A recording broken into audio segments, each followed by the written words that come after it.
നമസ്കാരം. ഞാൻ 5ാം ക്ലാസ്സിൽ പഠിക്കുമ്പോൾ എൻ്റെ കൂട്ടുകാരൻ എന്നോട് ഒന്ന് പറഞ്ഞു, ജോസഫേ, FTV എന്ന് പറഞ്ഞ ചാനലുണ്ട്, അതിനെന്താ അത്ര പ്രത്യേകത? അതിൽ പെൺപിള്ളേരൊക്കെ ഇങ്ങനെ അധികം തുണിയിലാണ്ട് വരും. 5ാം ക്ലാസ്സിൽ വെച്ച് എൻ്റെ കൂട്ടുകാരൻ ഇതെന്നോട് പറഞ്ഞു. എനിക്ക് ഭയങ്കര ക്യൂരിയോസിറ്റി ആയിരുന്നു. ആദ്യമായിട്ടാണ് ഞാനിങ്ങനെ ചിന്തിക്കുന്നത്, ഒരു പെൺകുട്ടിയുടെ നഗ്നത കാണാൻ ഭയങ്കര ആഗ്രഹം. എൻ്റെ വീട്ടിലാണെങ്കിൽ അന്ന് കേബിൾ TV ഇല്ല.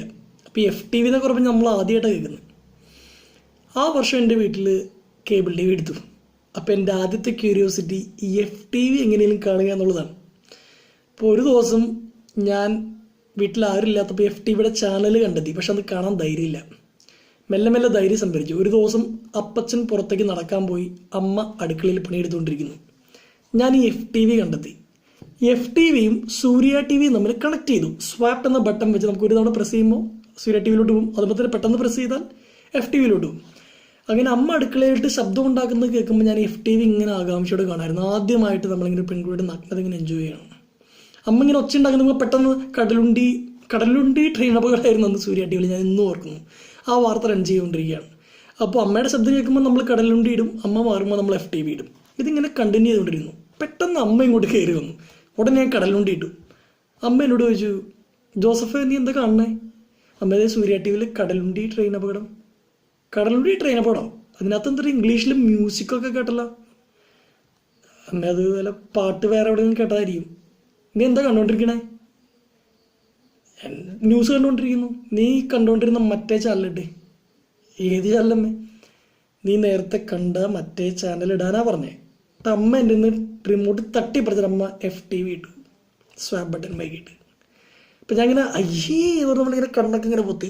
അമ്മ കൈ പിടിച്ച് വലിച്ചിട്ട് പറഞ്ഞു, നീ എന്താ ചമ്മണ, നീ TVയിലോട്ട് നോക്കടാ, നിന്റെ അമ്മയ്ക്കുള്ളത് തന്നെ അവിടെ ഉള്ളൂ. എൻ്റെ മുഖത്ത് നോക്കി പറഞ്ഞാണ്. എന്നിട്ട് അമ്മ പറഞ്ഞ കുറച്ച് കാര്യങ്ങളുണ്ട്. ഒരു 5ാം ക്ലാസ്സുകാരന് അന്ന് ഒരുപക്ഷെ താങ്ങാൻ പറ്റുന്നതിനും അപ്പുറമായിരുന്നു. പക്ഷേ ചങ്കി കൊണ്ട കുറേ വാചകങ്ങളാണ്.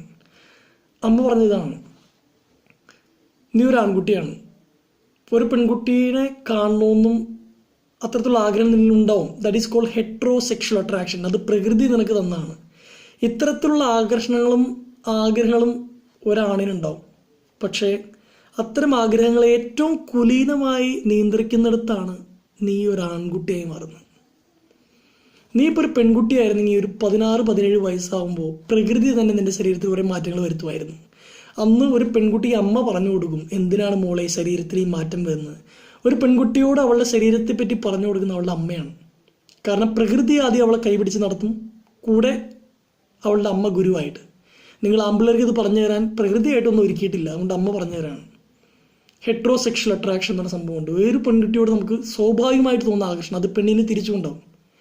ഒരു ആൺകുട്ടിക്ക് ഒരു പക്ഷേ അത് കൂടുതലായിരിക്കും. കാരണം ആൺകുട്ടിയുടെ ഹോർമോൺ അങ്ങനത്തെയാണ്.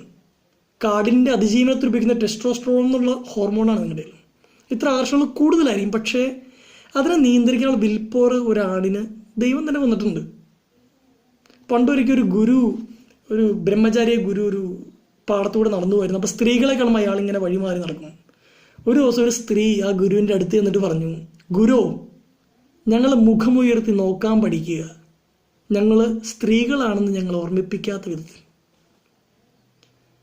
ഇത്തരം കാര്യങ്ങൾ അമ്മ എന്ന് എൻ്റെ അടുത്ത് പറഞ്ഞപ്പോൾ ഞാൻ ചമ്മി ലജ്ജ കൊണ്ട് ഞാൻ എൻ്റെ തൊലി ഉരിഞ്ഞു പോയി. പക്ഷേ ഉള്ളിൻ്റെ ഉള്ളിൽ ആഴത്തിൽ പതിഞ്ഞിട്ടുണ്ട് ഇത്തരം ആഗ്രഹങ്ങൾ സ്വാഭാവികമാണെന്നും പക്ഷേ അതിനെ നിയന്ത്രിക്കുന്നിടത്ത് മാത്രമാണ് ഞാനൊരു ജെന്റിൽമാൻ ആവുന്നതെന്ന്. നമ്മുടെ നാട്ടിൽ ഇപ്പോൾ പല കാര്യങ്ങൾ നടക്കുന്നുണ്ട്.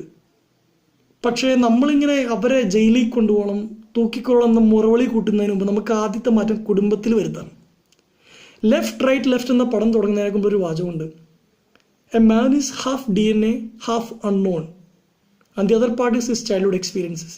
പൂർണ്ണ വളർച്ചയെത്തിയ ഒരു മനുഷ്യൻ എന്ന് പറയുന്നത് കുറേയൊക്കെ അവൻ്റെ ജീനാണ്, നമുക്കൊന്നും ചെയ്യാൻ പറ്റില്ല അതിനകത്ത്. കുറേയൊക്കെ അൺനോൺ, പടച്ച തമ്പുരാന് മാത്രം അറിയാവുന്നത്.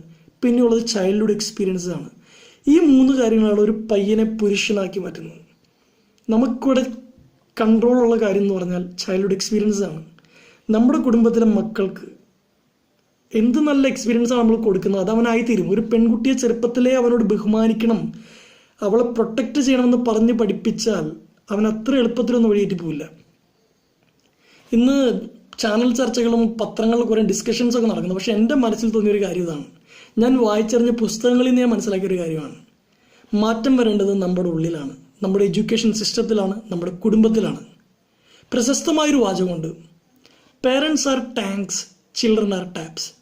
മാതാപിതാക്കൾ എന്ന് പറയുന്നത് ടാങ്കും മക്കളെന്ന് പറയുന്ന ടാപ്പുമാണ്. ടാങ്കിൽ നല്ല വെള്ളമുണ്ടെങ്കിൽ പൈപ്പിൽ കൂടെ നല്ലതേ വരൂ. ടാങ്കിൽ ചീത്ത വെള്ളമാണെങ്കിൽ പൈപ്പിൽ കൂടെ ചീത്ത വെള്ളമേ വരൂ. നമുക്കൊന്ന് ആഞ്ഞ് ശ്രമിക്കാം. എന്നെപ്പോലുള്ള നമ്മളെപ്പോലുള്ള ചെറുപ്പക്കാർ, കണ്ടുപിടിച്ച ചെറുപ്പക്കാരോട് ഞാൻ പറയും, നമ്മളാണ് ഇനി അടുത്ത ജനറേഷന് ജന്മം കൊടുക്കുന്നത്. നമ്മുടെ തൊട്ട് താഴത്ത് അനിയത്തിമാരും അനിയന്മാരും ഉണ്ട്.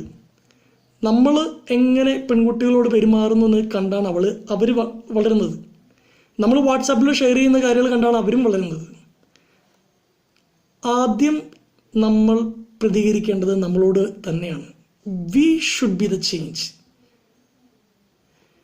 ഇതിലെന്തെങ്കിലും സത്യമുണ്ടെന്ന് തോന്നുകയാണെങ്കിൽ നിങ്ങൾക്ക് ആക്സെപ്റ്റ് ചെയ്യാം, അല്ലെങ്കിൽ അർഹിക്കുന്ന അവഗണനയോട് നമ്മളെ പുച്ഛിച്ച് കൊള്ളാം.